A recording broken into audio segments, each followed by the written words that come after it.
번째 시간 말씀 교제를 시작하겠습니다. 바울이 어떤 사람이고 어떤 일을 했으며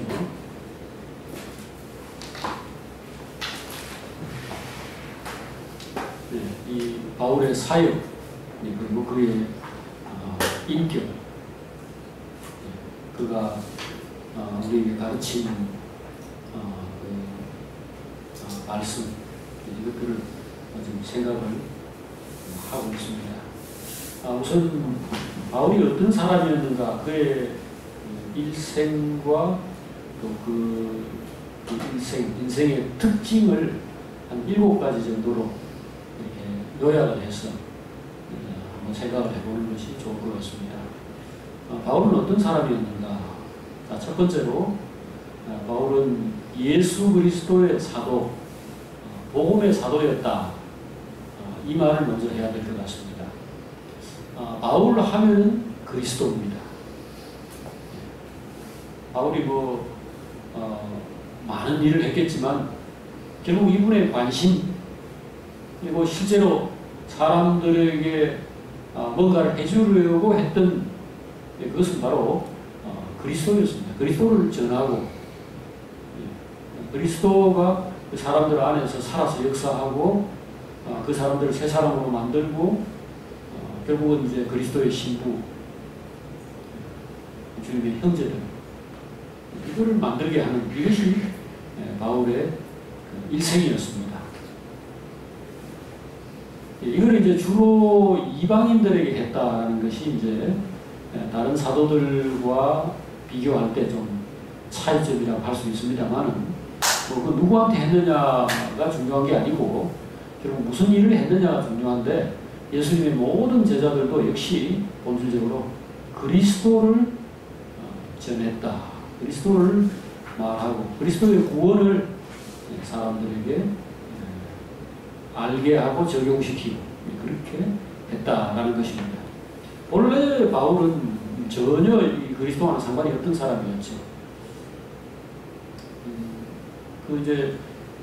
그 바울의 일생에 대해서 무슨 특별한 기록이 없기 때문에 이 사람이 언제 예수를 믿었는지, 나이는 어느 정도 되었는지, 언제 죽었는지 이게 아무 근거가 없습니다. 그런데 여러 가지를 짐작해 보건 때에 스테판이 초대교회 때 그 예수 그리스도를 사람들에게 전하다가 돌에 맞아 죽었거든요.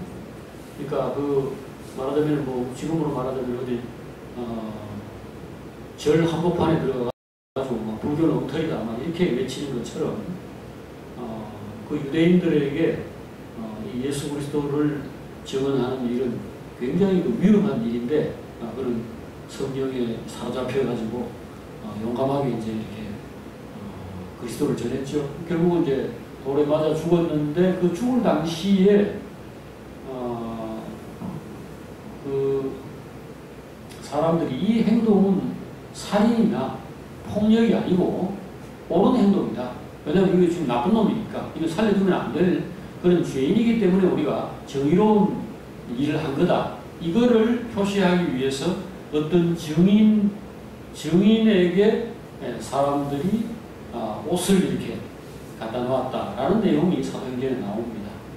이게 사도행전 7장에 보면 나오는데요. 이 행동을 할 때에 그 증인으로 있었던 사람이 바로 바울이에요. 우리 사도행전을 여러분들이 한번 잠깐 확인해 보시죠.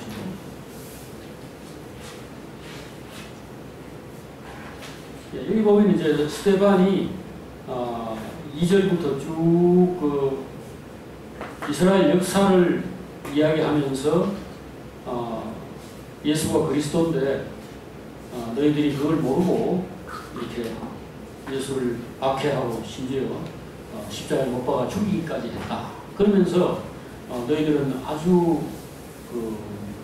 마음이 완고하고 강팍한 자들이다. 책망을 했죠. 비난을 했죠. 자, 이 사도행전 7장 51절부터 한번 밑으로 한번 내려가면서 읽어보십시오. 사도행전 7장 51절입니다. 찾았습니까? 예, 같이 읽겠습니다. 목이 곧고 마음과 귀에 할례를 받지 못한 사람들아, 너희도 너희 조상과 같이 항상 성령을 거스르는도다. 너희 조상들이 선지자들 중에 누구를 박해하지 아니하였느냐?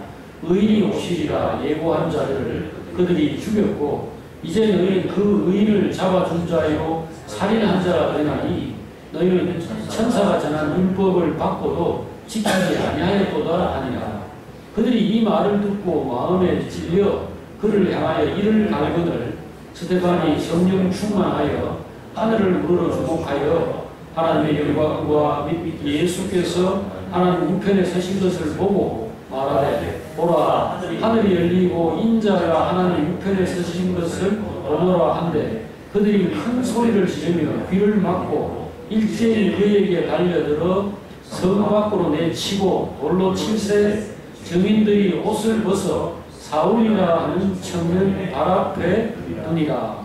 그들이 돌로 스데반을 치니 스데반이 부르짖어 이르되, 주 예수여 내 영혼을 받으시옵소서 하고 무릎을 꿇고 크게 불러 이르되, 주여 이 죄를 그들에게 돌리지 마옵소서. 이 말을 하고 자니라.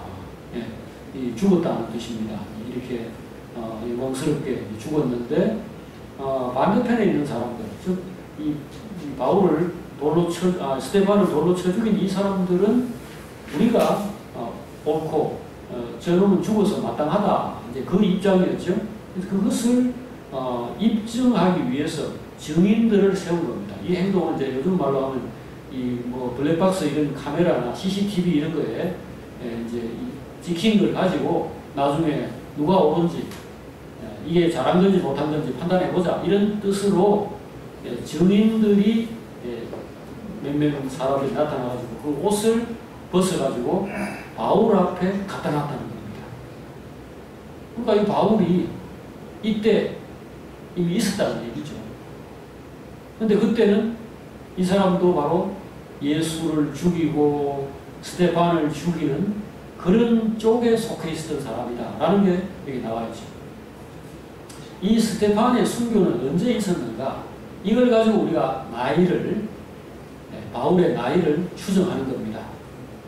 스데반의 순교는 예수님이 죽고 부활하신 지로부터 약 2년 정도 후에, 또는 뭐 길어야 3년 정도 후에 있었던 것으로 짐작을 합니다. 그러면 이때 바울이, 여기 사울이라는 이름으로 되어 있습니다만은 이 바울이 청년이었다는 걸 알 수 있죠. 근데 그 당시에 유대인들에게 이 청년이라는 단어, 이게 네이아 무엇인가 하는 무슨 단어로 되어 있는데, 그 청년이라는 단어는 24살부터 40살까지 적용하는 그런 단어라고 해요. 그럼 일단 바울의 나이는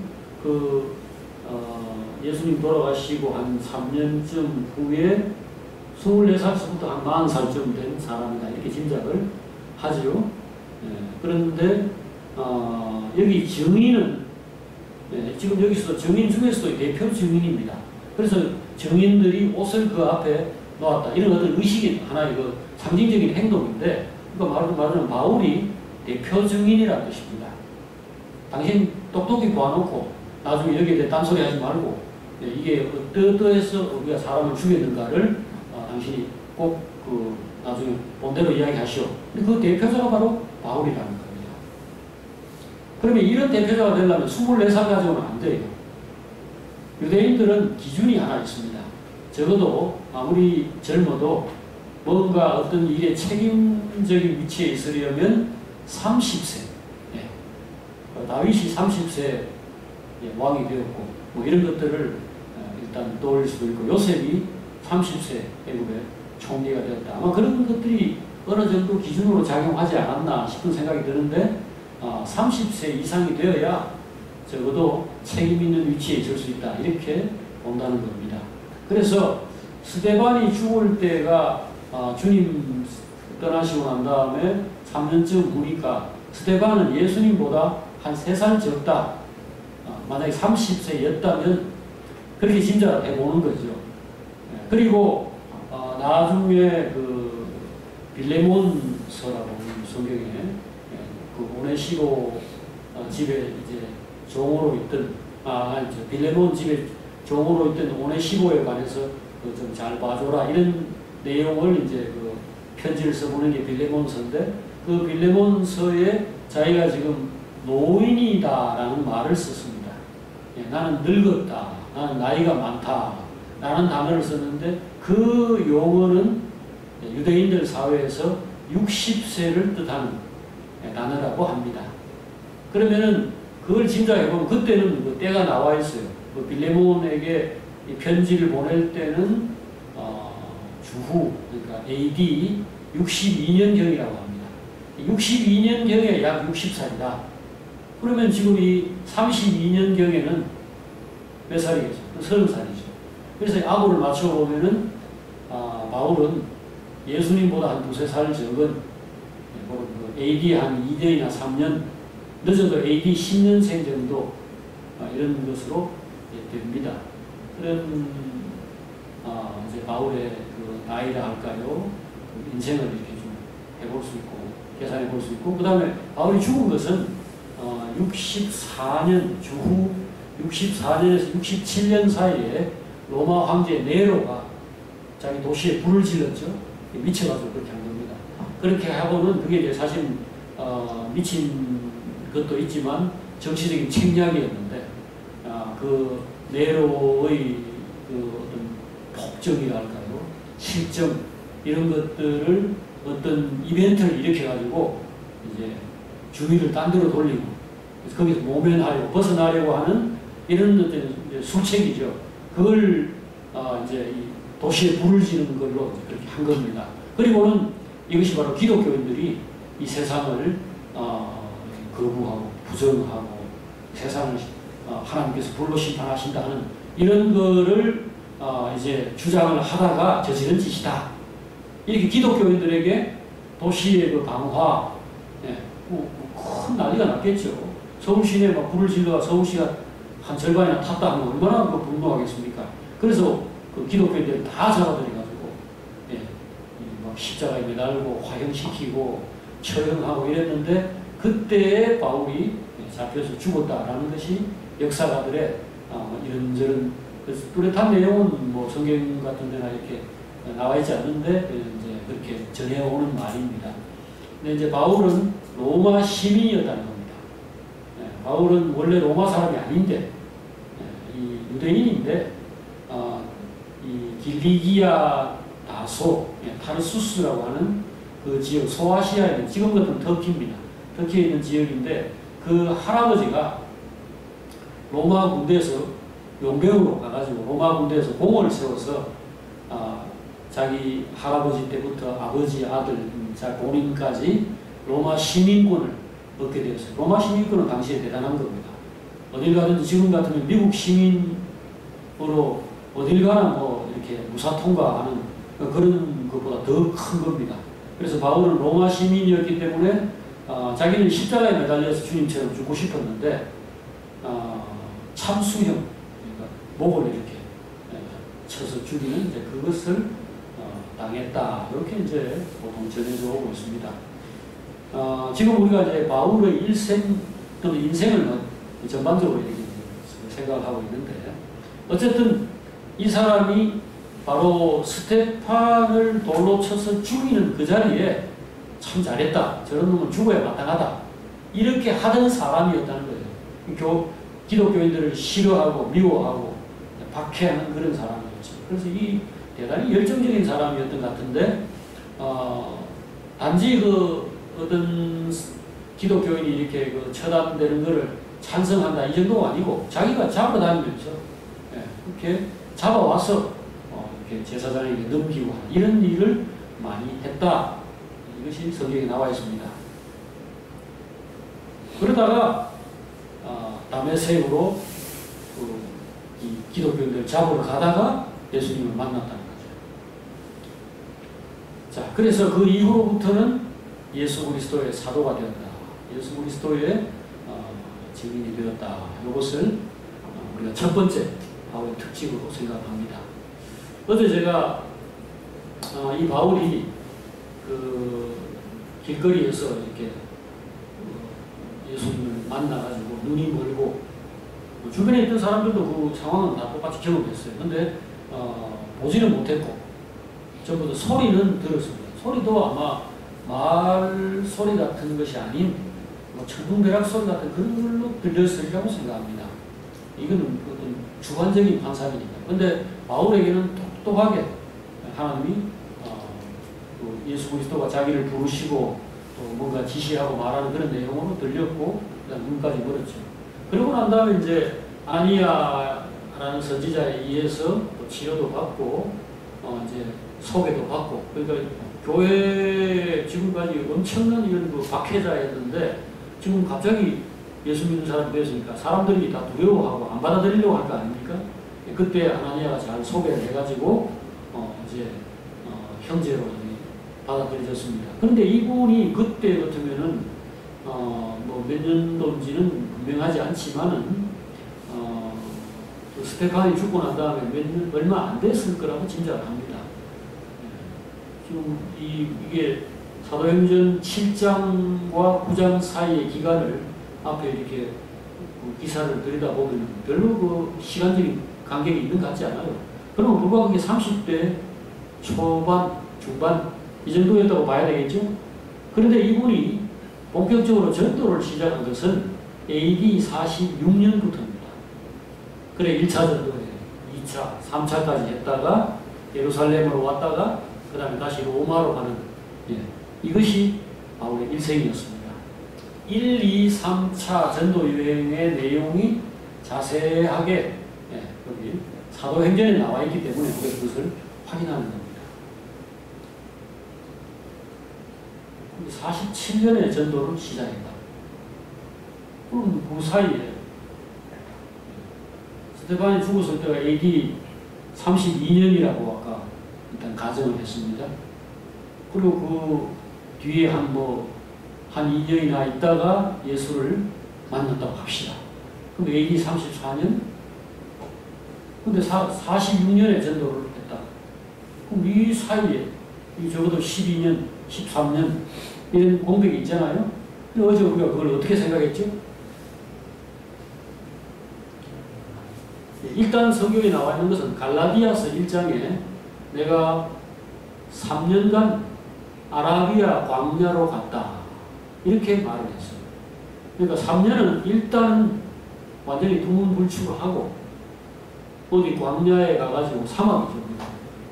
아라비아 사막에 어디 동굴 같은 데를 갔는지 어디를 갔는지 모르지만 거기서 제가 생각한 데는 성경을 다시 보는 그런 작업들을 하지 않았을까. 이분은 원래 유대 그 교회에 열심히 있는 그런 율법 선생이었으니까 성경을 어느 정도 알았겠죠. 그러나 지금은 완전히 시각이 바뀐 겁니다. 이사야서, 메시아에 대해서 이야기하고 있는 이런 여러 성경들을 다시 다 들여다보는 겁니다. 그리고 율법의 본질이 뭔가 이런 것들은 그의 로마서, 갈라디아서 이런 진리를 이렇게 특별히 힘들여서 설명하는 부분에서 잘 묻어 있어요. 그래서 이 사람이 굉장히 율법에 대해서 정통한 사람이고 성경을 잘 알고 있는 사람이었다. 이것을 이제 보여주고 있는데 그런 작업들은 공부가 필요하죠. 그래서 아마 아라비아 광야에서 뭔가 그런 작업들을 하지 않았을까. 그 다음에 어제 우리가 무슨 생각을 했습니까? 이분이 예수를 본래 알았습니까? 몰랐습니까? 몰랐죠? 네. 그런데 이분은 주 예수님이 친히 말씀하신 바 주는 것이 받는 것보다 복이 있다 하심을 기억하여야 할지라. 자, 여기 사도행전 20장 한번 봅시다.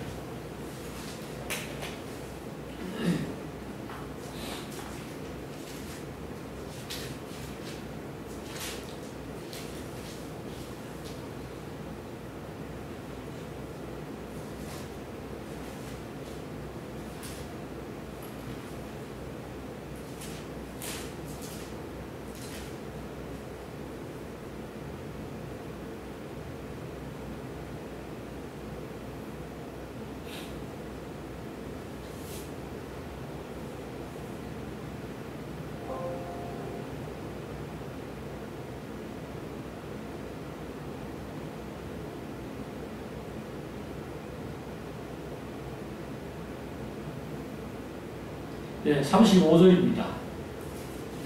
자, 우리 35절에 말씀 한번 읽어보십시오.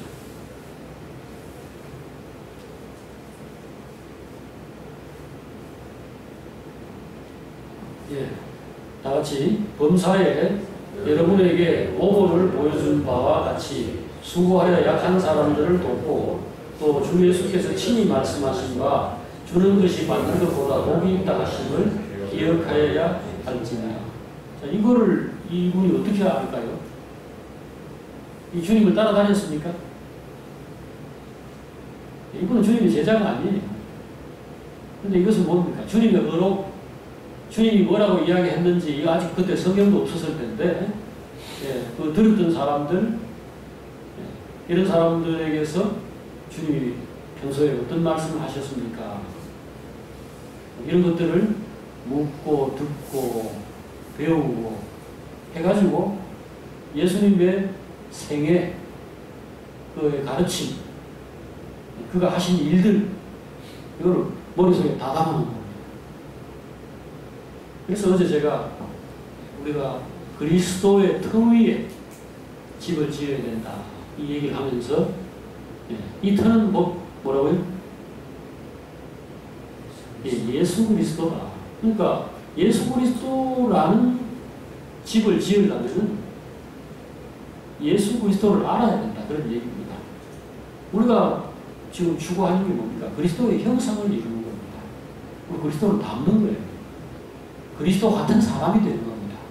사랑이 충만하고 진실하고 예, 착하고 의롭고 진실함 이게 빛의 열매라고 해가지고 에베소서 5장에서 이렇게 표현한 내용인데 우리가 그런 사람 거룩하고 영광스러운 사람이 되고자 하는 겁니다. 하나님이 너 내 아들이다 그렇게 말할 수 있는 사람이 되려고 하는 게 우리 목표예요.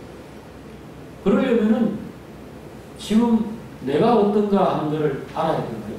그러니까 내가 그런 사람 아닌데 난 그거하고 거리가 뭔데 이것부터 알아야 되고요. 그 다음에 그리스도가 어떤 분인가를 명확하게 알아야 돼요. 지금 우리가 그리스도를 따라다닐 수도 없고 볼 수도 없지만 예, 이 성경에 그게 나와 있고 두 번째는 성령께서 우리에게 네 속에 지금 그리스도의 생명이 있다. 그 그리스도가 너에게 뭐라고 가르치느냐 어떤 생각, 어떤 느낌을 주느냐 이거를 자꾸 일깨워요. 성령의 역사라는 게 결국은 그 요한복음 14장에 보면은 성령이 하는 일이 뭐냐면 내가 너희에게 가르친 말들을 생각나게 하리라. 그러니까 예수를 리마인드 시키는 그러니까 예수의 말씀 예수님이 어떻게 살았고 뭐라고 가르쳤고 제자들 위해서 뭐라고 기도했는가를 우리 안에 예, 되새기게 떠올리게 하고 일깨우게 하는 그 작업이 성령의 역사라는 거죠. 그러니까 이거 이제 반드시 필요하죠. 그걸 꼭 알아야 돼요. 그러니까 성령의 도우심을 우리가 한편으로 받고 그 다음에 그것의 바탕이 될 수 있도록 우리가 성경 적어도 뭐 역사 기록이 없다면 우리가 할 수 없이 그냥 막 성령께서 그냥 뜬금없이 뭔가를 가르치거나 이끌어 주시거나 이런 것만 의지해야 되겠지만 성경은 하나님이 쓰셔서 우리에게 이런 그 우리 말하는 터가 될 수 있도록 그렇게 주신 그 진리의 말씀이거든요. 그러니까 그거 반드시 알아야 돼요. 바울은 제가 아까 강조한 바가 그겁니다. 5년이 걸리든 10년이 걸리든 반드시 예수를 내가 알아야 되겠다. 찾아가서 물어서 알 수 있다면은 지금 예수는 없지만 예수의 제자들과 예수 믿어가지고 그동안 예수처럼 생각하고 살아가는 사람들이 있거든요. 그 사람들을 어떻게든지 찾아가가지고라도 배우고 묻고 하는 이 작업들을 거친 겁니다. 지금 오늘 우리가 교회 생활이라는 것도 본질이 사실상 거기에 있습니다. 교회 생활은 뭐 하는 거냐? 예수 아는 사람 만나는 겁니다. 그게 딱 어디 진짜 예수님이나 바울이나 베드로나 뭐 스테판 같은 정말 성령이 충만하고 예수의 정신이 온전하게 깃들어 있는 사람이 있다면 다른 거 하지 말고 그 사람만 따라가야 됩니다. 근데 우리는 좀 부끄럽지만 그렇지 못하잖아요. 교회를 오래오래 다녔다 해도 예수의 성분이 그렇게 높지 않아요. 자, 그러면 어떻게 해야 됩니까? 그래도 빼먹어야 됩니다. 성진이 안에 한 5%, 10%, 또 원서경제 안에 또 한 뭐 10%, 20% 있다면 우리 그거를 빼먹어야 돼요. 그래서 각 사람들이 다 소중하고 우리에게 다 필요한 겁니다. 만나고 사귀고 그 안에서 이 육신적인 요소들, 인간적인 요소들 이거는 무시하고 뭐 여러 가지 안 좋은 것들이 있죠. 예를 들어서 생선이면은 뼈를 먹을 수가 없잖아요.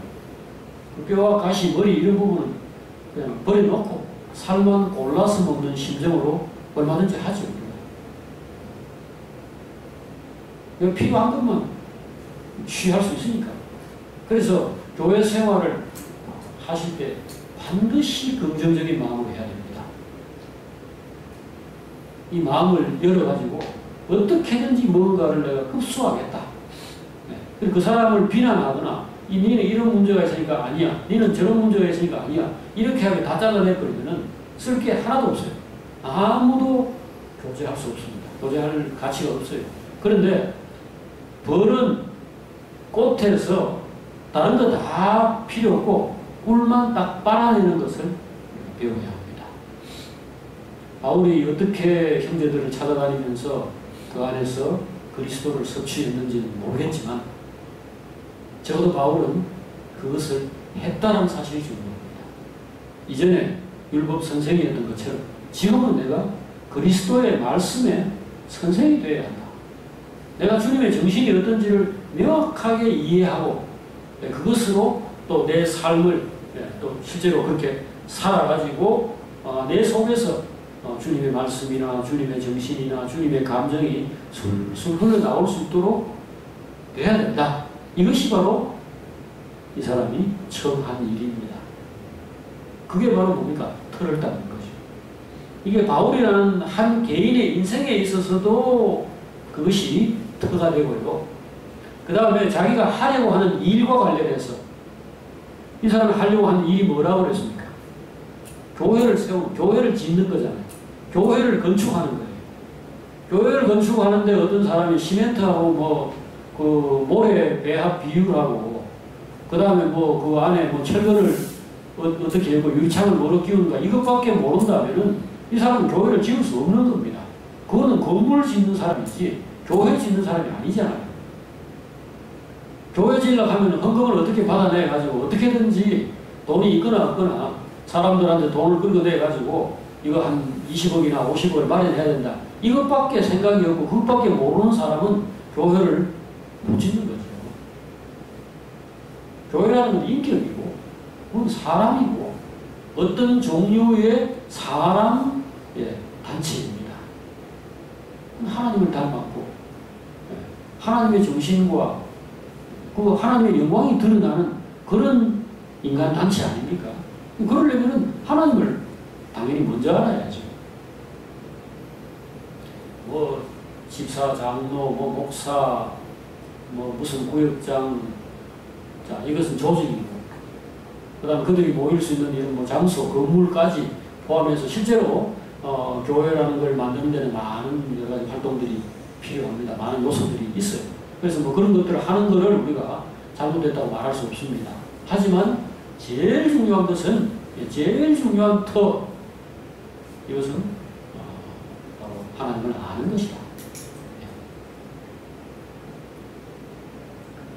자, 두 번째 특징을 말씀드리겠습니다. 바울은 그리스도를 알았고 그리스도를 전했고 그리스도를 담는 그런 인생을 살았다. 즉 그야말로 그리스도의 사람이다. 그리스도의 사도다. 또는 복음의 사도다. 또는 이게 전도를 주로 이방인에게 했으니까 이 사람의 특징을 말할 때 이방인의 사도다. 이런 말을 붙인다. 이걸 지금 제가 말씀을 드렸습니다. 두 번째 특징은 무엇인가? 자, 여러분들이 고린도 후서를 한번 좀 읽어보시라고 제가 말씀을 드렸는데 고린도 후서를 좀 읽어보셨습니까? 자, 못 읽었으면 지금이라도 읽으면 됩니다. 자, 고린도 후서 1장을 한번 펴보십시다.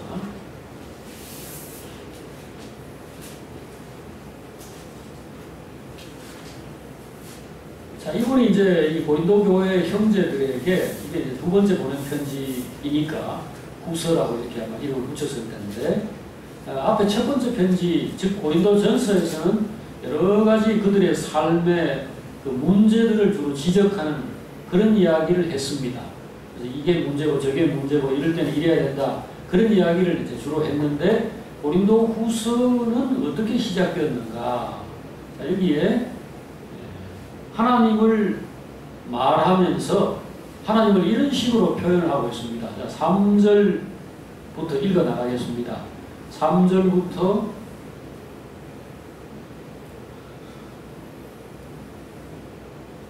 7절까지만 한번 읽어보십시다. 다 같이 찬송하리로다. 그는 우리 주 예수 그리스도의 하나님이요 자비의 아버지시요 모든 위로의 하나님이시며 우리의 모든 환난 중에 우리를 위로하시사 우리로 하여금 하나님께 받는 위로로서 모든 환난 중에 있는 자들을 능히 위로하게 하시는 이시로다. 그리스도의 고난이 우리에게 넘친 것 같이 우리가 받는 위로도 그리스도로 말미암아 넘치는도다. 우리가 환난을 당하는 것도 너희가 위로와 구원을 받게 하려는 것이요 우리가 위로를 받는 것도 너희가 위로를 받게 하려는 것이니 이 위로가 너희 속에 역사하여 우리가 받는 것 같은 고난을 너희도 견디게 하느니라. 너희를 위한 우리의 소망이 견고함은 너희가 고난에 참여하는 자가 된 것 같이 위로에도 그러할 줄 알미라. 예. 지금 이 얘기가 뭡니까? 지금 고린도 교회 형제들에게 보낸 이 편지에서 첫 마디가 뭡니까? 뭘 얘기하고 있습니까? 예. 고난과 위로 이 두 단어로 요약할 수 있죠. 고난, 우리가 나도 그렇고 여러분들도 그렇고 우리 모두 참 힘들게 살고 있습니다. 정말 고생이 많습니다. 그 얘기를 하는 겁니다.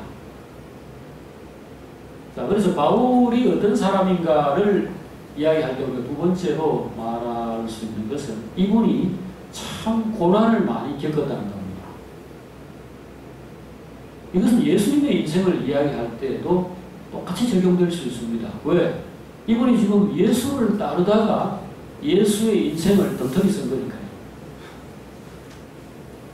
예수의 인생은 고난입니다. 그야말로. 왜냐하면 마구간에서 나가지고 그것도 사실은 마구간에서 나려고 난 게 아니고 그 호적하러 갔는데 머물 데가 없어가지고 할 수 없이 마구간에 있었던 겁니다. 그것도 출산 직전에 그 배가 완전히 막 산더미처럼 불러있는 그 임산부가 마구간에 있었던 거죠. 그 옛날이라고 해도 다 마구간에 있는 건 아닙니다. 여관에 있을 곳이 없어서 거기 있었는데 거기서 애를 낳았어요. 그리고 말 부유에 말 밥 먹는 그 통 거기에 애가 누워 있었던 거죠. 그러니까 이보다 더 낮은 자리가 어디 있습니까?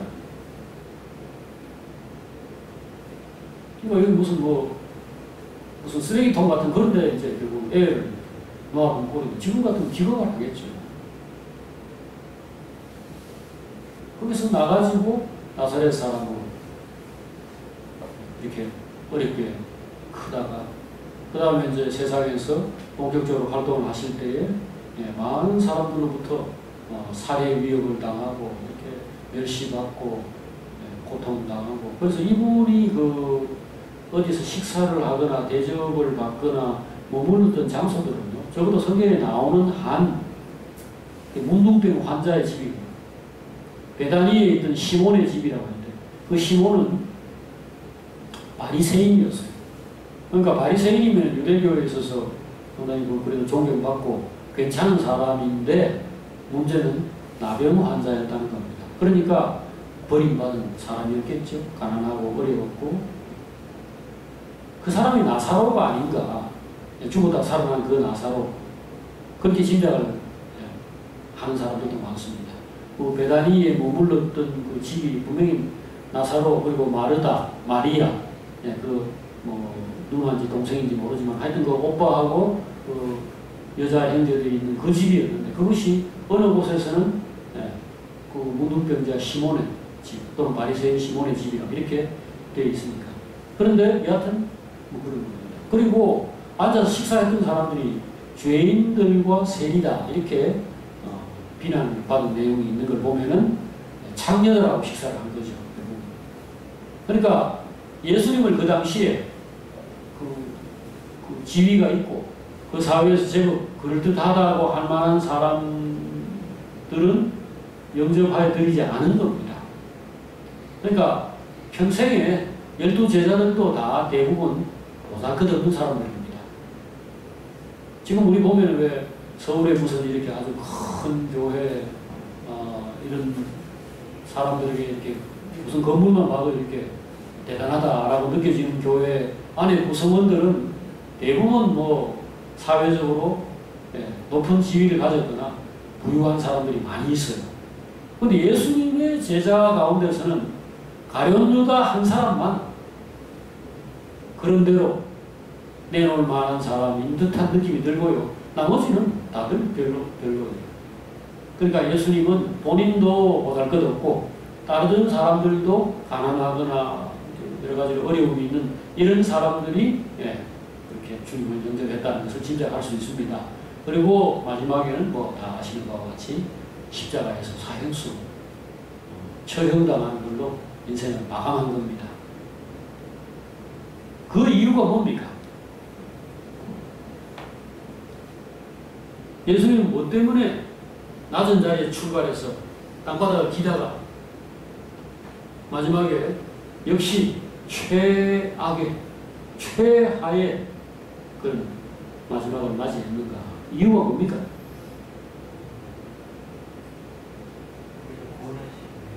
예. 근데 우리를 구원하려고 하면 뭐 땅바닥을 기해야 될 이유가 있습니까? 하나님 뜻이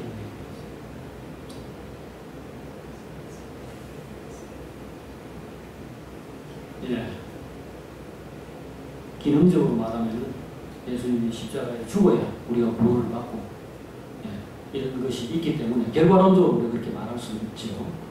그러나 세상에서 예수님이 이 대접을 받았던 것은 예수님 혼자만의 대접이 아니고요. 모든 선지자들, 앞에 있었던 모든 사람들이 똑같은 대접을 받았기 때문에 어떤 원리가 그 속에 작용을 하고 있는 겁니다. 아까 스데반의 그 외치는 이야기, 스데반이 이스라엘 사람들을 정죄하고 부짓는 이 얘기 중에 그 기억나세요? 다시 한번 그 사도행전 7장을 한번 확인해 보시죠.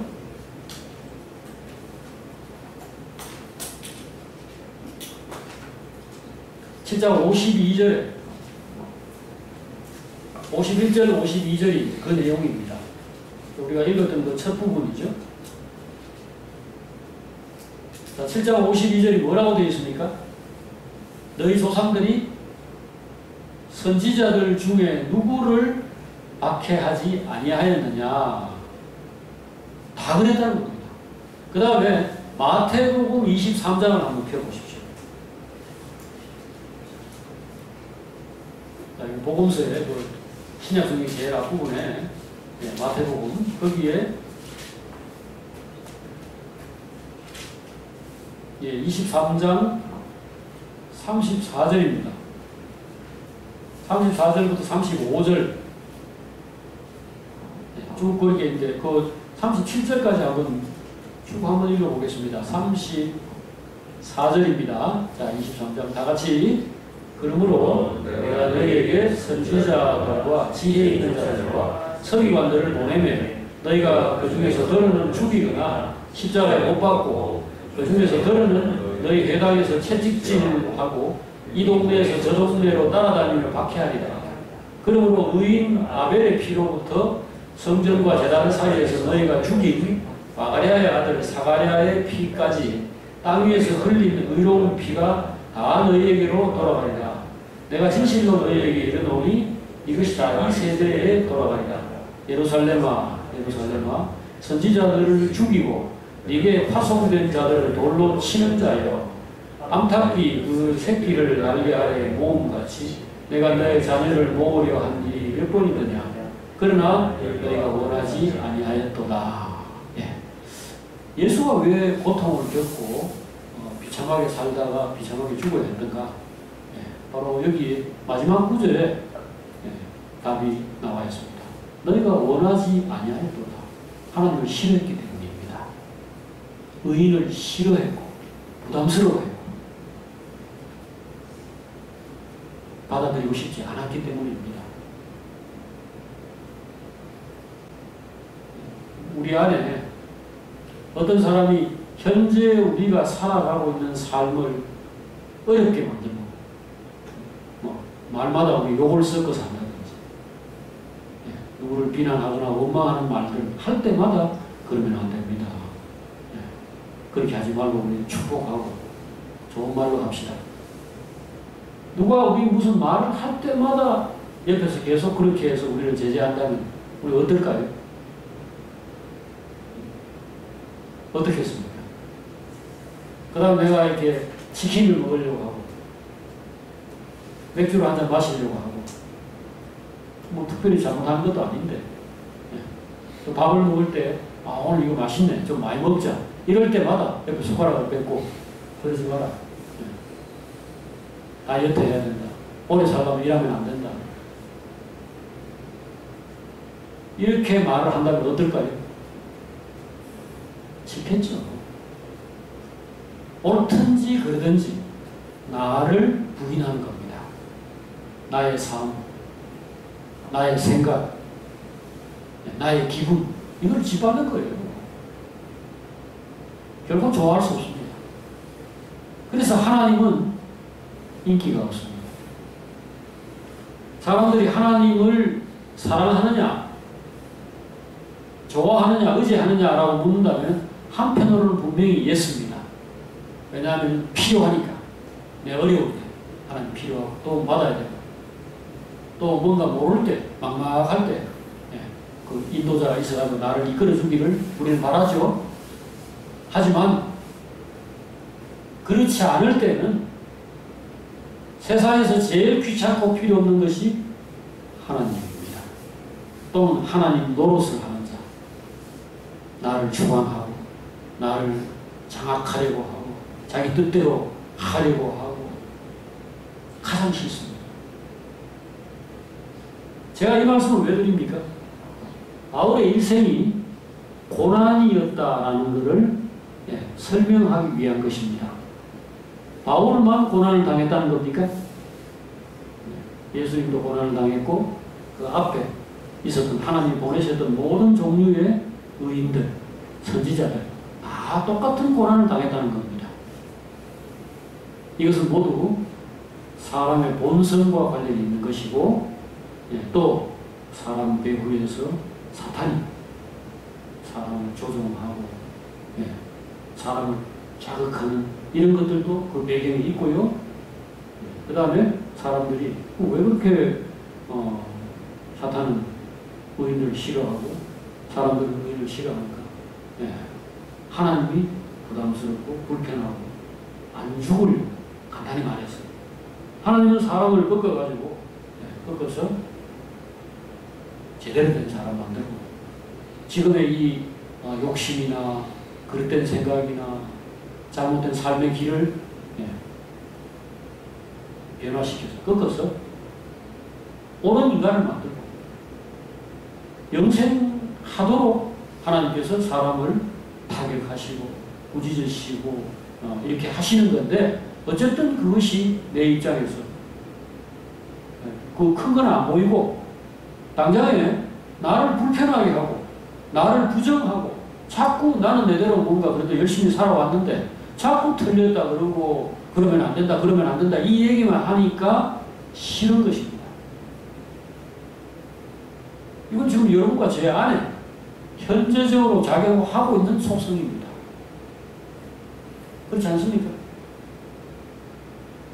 우리는 대놓고 하나님을 비난하거나 주님이 싫다거나 또는 어떤 영적인 예를 들어서 부모가 잔소리를 한다 해도 마찬가지죠. 그걸 대놓고 그게 잘못이다. 넌 나쁜 놈이다. 이렇게 우리가 말하지는 않습니다. 하지만 속으로는 빨리 죽었으면 볼일 다 봐서 빨리 좀 갔으면 좋겠다. 아들네 집에 가더라고. 마찬가지입니다.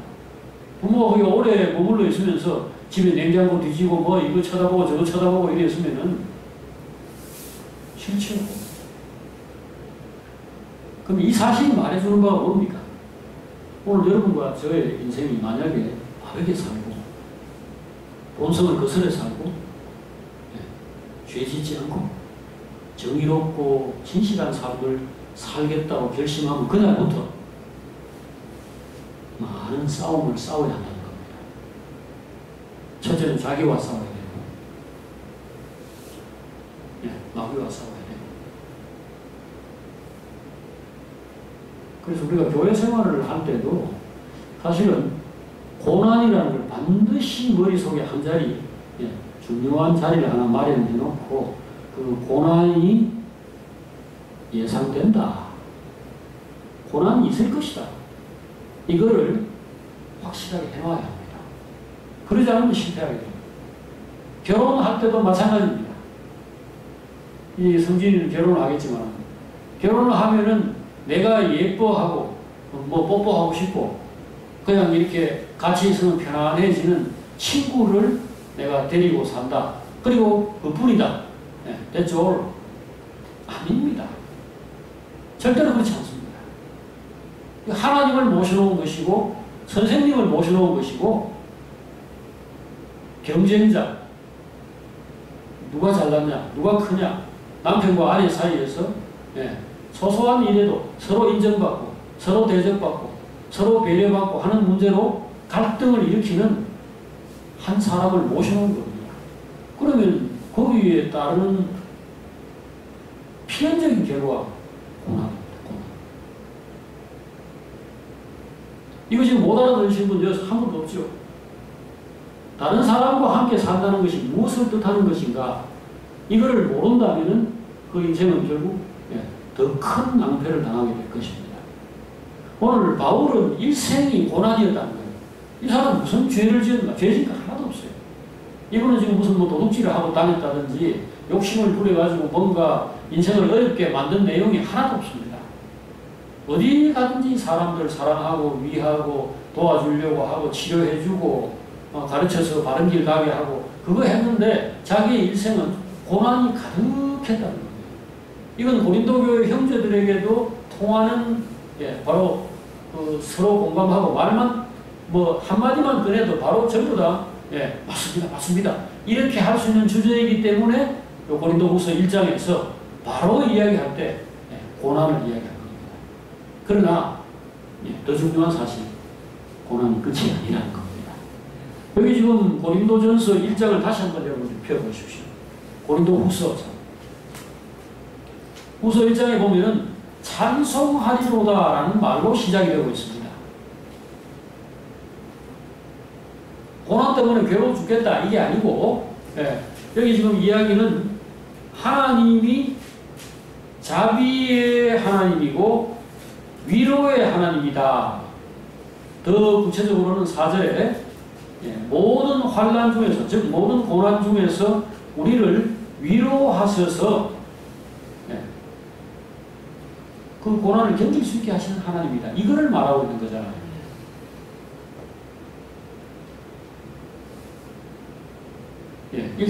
3절부터 5절을 다시 한번 읽으면서 자, 이 부분을 우리가 마무리하십시다. 자, 고린도후서 1장 3절입니다. 다 같이 찬송하리로다. 그는 우리 주 예수 그리스도의 하나님이시요 자비의 아버지시요 모든 위로의 하나님이시며 우리의 모든 환난 중에서 우리를 위로하사 우리로 하여금 하나님께 받는 위로로서 모든 환난 중에 있는 자들을 능히 위로하게 하시는 이시로다. 그리스도의 고난이 우리에게 넘친 것 같이 우리가 받는 위로도 그리스도로 말미암아 넘치는 도다. 더 중요한 것이 이것이죠. 우리가 그리스도 때문에 고난을 당한다. 또는 진실한 삶 때문에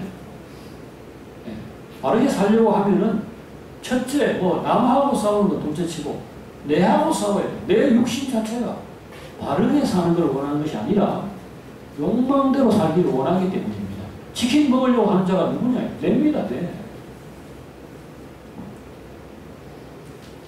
싸우면 분명히 나중에 피곤해져요. 이 도로에서도 여러분들 운전 일에 하시다가 거의 미친놈 수준의 이상한 사람들을 종종 우리가 만나게 됩니다. 그럴 때에 막 차 세워놓고 맥살 잡고 싸우고자 한다면은, 하루 종일 우리가 사실은 어디서 기분 나쁜 사람 만나거나 뭔가 이상한 사람들이거나 또는 불이익을 당하거나 이렇게 될 때에 사람들과 계속 싸워야 돼요. 그러나 참고 보통은 그냥 넘어가죠. 그러니까 여러분들이 편안하시잖아요. 그 당시에 잠시 기분 나쁘고 손해봤기 때문에 막 부당한 행동들을 하고 이렇게 할 때 새치기를 하든지 이런 사람은 그냥 또 시비 걸어가지고 이렇게 하면 또 나중에 길어지고 복잡해지니까 그냥 참자 이렇게 하는데 이것이 결국 뭡니까? 결국은 나중에 여러분들의 삶을 뭐랄까 세이브한다 할까? 결국 그 시간이든 에너지든 이런 것들을 벌어주기 때문에 잘하는 거죠. 자, 우리가 고난을 이렇게 당하는 것은 바르게 살려고 하면 어쨌든 피할 수 없습니다. 손해봐야 됩니다. 손해봐야 더 큰 손해를 보지 않으니까.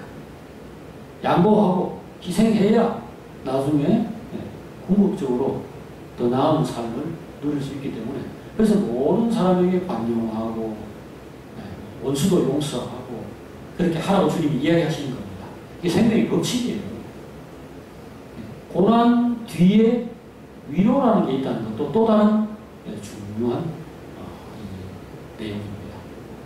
이 그리스도로 말미암아서 고난을 당해야 된다. 이 점도 여러분 잊지 마시기 바랍니다. 잘 살려면 아까 식당에서도 제가 잠시 말씀드렸지만 무조건 상대를 위해야 합니다. 편안하게 살고 대접받고 싶고 행복하게 살고 싶다면 행복이라는 딴 거 없습니다. 사랑받는 겁니다. 사랑받고 존중받고 누군가 나를 위해주면 내가 행복해지는 거 아닙니까? 밥이라도 한술 더 먹을 수 있고 맛있는 반찬인데 생선 내한테로 넘어온다. 그럼 그것이 행복이죠. 고기를 먹어서 꼭 행복이 아니고 나와 함께 있는 어떤 사람들이 나를 위해준다. 나를 존중해주고 나를 좋게 생각한다는 것 자체가 바로 사람을 행복하게 만드는 겁니다. 근데 그거 어떻게 해야 그게 나올 수 있냐. 위로라는 것은요, 하나님이 우리를 볼 때, 니 참 잘했다. 니 좋다. 그리고 니 아까 니가 가지고 있던 떡을 누구한테 줬으니 배고프겠구나. 내가 다른 거 줄게. 이게 위로입니다. 하나님으로 말미암아 오는 위로, 그리스도로 말미암아 오는 위로라는 것은 그리스도가 우리를 인정하시고 우리를 칭찬하시고 우리를 이뻐하시고 늘 우리와 함께 하시면서 우리를 기쁘게 하는 겁니다. 우리를 잘 살게 행복하게 만드는 거예요. 이게 어디서 오느냐? 내가 그리스도를 따라갈 때 그런 겁니다. 주님처럼 용서하고 주님처럼 양보하고 주님처럼 희생하고 주님처럼 잘 참고 이걸 할 때 주님이 우리를 기뻐하시고 하나님 우리에게 복을 주시고 이렇게 모든 것들을 아낌없이 주시는 상황이 되겠죠. 그래서 고난과 위로는 같이 다닙니다. 위로만 따로 얻을 수 없어요.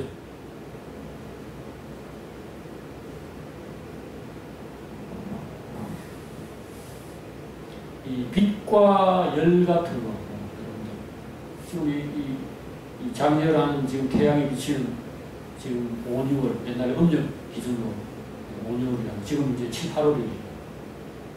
여기서 이제 이 태양빛이 이렇게 비치는데 이게 밝은 것만 있는 게 아니고 열이 함께 있죠. 그래서 빛과 열이 함께 있어서 이 세상에 모든 나무들이든지 식물이든지 이런 것들 다 살아가게 만들고 이렇게 지금 하지 않습니까? 여기서 내가 필요한 것만 분리할 수 없습니다. 열만 따로 딱 뗄 수도 없고 빛만 따로 딱 뗄 수도 없어요.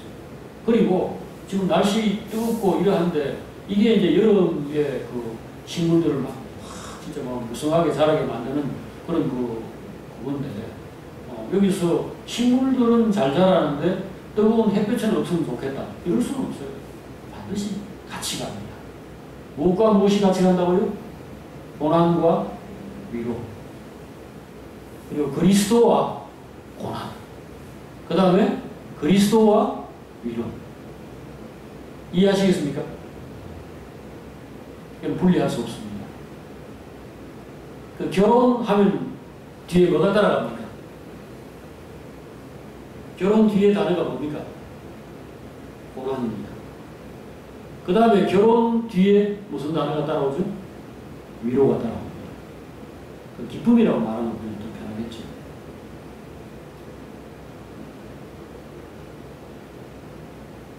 우리가 어떤 사람을 따라간다. 지금 여기서 우리는 예수를 얘기하는 것이니까요. 그리스도를 따라간다라고 하는 것은 반드시 거기에 수반되는 고통과 희생이 있습니다. 가장 큰 것은 자기를 부인하는 겁니다. 내 생각을 내려놓고 내 욕망, 내 감정 이것을 그 앞에서 꺾어야 됩니다. 죽여야 됩니다. 이건 작은 일이 아닙니다. 여러분들 온유한 사람이 된다는 건요. 계속 끓여가지고 슬키고 끓여가지고 더 이상 감각이라는 거, 신경이라는 게 남아있지 않은 상태가 되는 것 같아요. 혈기라는 게요. 아직도 자기가 남아있을 때 부릴 수 있는 겁니다. 근데 주님을 오래 따라가다 보면은 이게 아픈 건지, 이게 손해인지, 이게 쪽팔리는 것이고, 이게 기분 나쁜 것인지 자체를 나중에는 느끼지 못하는 상황까지 간다는 거죠. 왜 그렇습니까? 신경이 다 죽어버렸으니까. 계속 쏠리고, 계속 긁히고, 이렇게 해가지고 여러분들 그 굳은 살이 어떻게 박혀서 어떤 결과를 가져오는지 다 아시죠? 이렇게 많이 걷거나, 맨발로 예를 들어서 그 아프리카 사람들이 막 평생을 걸어다니고 막 이것이 온 발바닥처럼 그냥 뭐 유리 조각 이런 거 있어도 끄떡없습니다. 그대로 밟고 지나갑니다. 우리 구두 신고 지나가는 거와 똑같아요. 이게 바로 밑에 있는 신경과 세세한 세포 조직들이 완전히 다 망가져가지고 그냥 두꺼운 그냥 가죽 같은 걸로 만들어진 겁니다. 손도 여러분들이 대장장이처럼 정말 무겁고 거치고 이런 것들을 계속 쥐고 힘쓰고 이러면 여기에 굳은 살이 엄청나게 박혀가지고 뭐 감각도 없어요. 예수를 믿는다는 것은 오늘 바울 안에서 우리가 고난을 당하는 것이고 고난에 익숙한 인생을 살게 되는 것이다. 이 점을 오늘 생각했습니다. 그런데 거기에 뭐가 있다고요? 위로가 따라옵니다. 결혼 생활이든 교회 생활이든 본질이 똑같습니다. 학생들하고 뭐 학교에서 또는 학원에서 혹은 직장에서 옆에 사람하고 슬키죠. 편치 않습니다. 그런 일을 할 때 이것이 당연한 것이다. 그리고 이 과정에서 내가 이긴다는 것은 다름이 아니고 그것을 수용하고 그걸로 인해서 내가 참 다치고 마음을 첫째 마음 다쳐요. 기분 나쁘고 아이들이 요새 선생님을 막 그냥 개떡처럼 여기고 그래가지고 교권이 무너지고 하는 그 내용들 기사에 이렇게 나오지 않습니까? 선생님을 막 조롱하거나 말도 안 듣고 이렇게 할 때 여러분이 안 다칠 수 있습니다. 그것이 바로 오늘 이 원리가 적용되어야 할 자리죠. 결혼할 때도 마찬가지입니다. 뭘 할 때든지 사람과 함께 뭔가를 한다는 것은 그 뒤에 인내와 용납, 희생, 수고 이것이 필연적으로 따를 수밖에 없다는 사실. 그런데 그것이 뭘 가져오는가? 승리를 가져오고 자유를 가져오고 안식과 평화를 가져온다. 이것을 꼭 기억하도록 하십시다. 기도하십시다. 하나님 아버지, 오늘 저희들이 바울의 인생이 어떤 인생이었는가, 그가 어떤 특성을 가졌는가를 함께 생각했습니다. 바울은 정말 그리스도의 사람이었고 오직 그리스도를 말하고 그리스도를 전하고 그리스도의 몸을 세우는 그 일에 매진했던 사람인 것을 저희들이 생각했습니다. 저희들도 그런 사람이 되게 해주시옵소서. 그를 본받게 하시고 바울이 예수를 본받은 것처럼 우리도 바울을 본받게 해주시기를 구합니다. 그리고 그 과정에서 그는 날마다 자기가 죽는 그런 참 어려운 체험들을 했다는 것을 또 생각합니다. 이 고난이 정말 넘친다고 할 정도로 그의 일생에 많은 어려움들이 있었습니다. 하지만 그는 행복했고 그는 평안했고 하나님이 늘 따라다니면서 그 고난을 능가하는 위로를 그에게 주셔서 그의 인생이 영광스럽고 복된 인생이 되었던 것을 저희들 본받기를 원합니다. 여기 우리 모든 형제들 항상 그리스도를 잘 따라가서 그 과정에서 최종적으로 이기는 자가 되게 하시고 영광스러운 사람, 행복한 인생을 살도록 만들어 주시옵소서. 예수님의 이름으로 기도합니다. 아멘.